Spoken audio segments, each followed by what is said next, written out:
Hello, hi! It's me, Filay. So ngayon, magawa tayo ng portrait ni Henry Cavill again. Sa mga hindi nakakaalam, nagawa po ako ng small portrait ni Henry Cavill way back July 2025. Pero ngayon, ibang reference ang ating gagamitin. Pero may bigote pa rin si Henry Cavill. Hindi ko alam kung bakit ginawan ko siya ulit ng portrait. Maybe siya lang yung paborito kong actor sa Hollywood.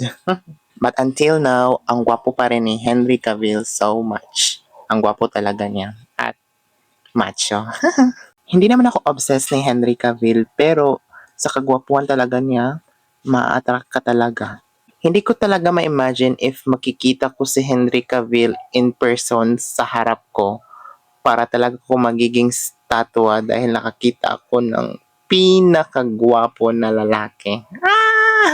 Anyway, gumagawa ako ng mga portrait dahil para ito siyang ensayo sa akin dahil ang hina ko talaga sa mga portrait at especially sa mga mukha talaga ng tao. Ang hirap gayahin. Hopefully, more portrait and artwork to come kasi nakakatamad talaga magpipinta.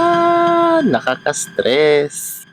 Anyway guys, if you like my content, you can follow me on TikTok, Facebook, and YouTube. Just type my name, Filay. At maglagay tayo ng highlight sa kanyang mata para mukha siyang alive. And don't forget the signature.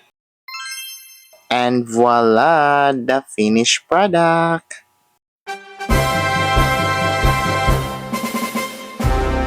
And let's do quick ASMR.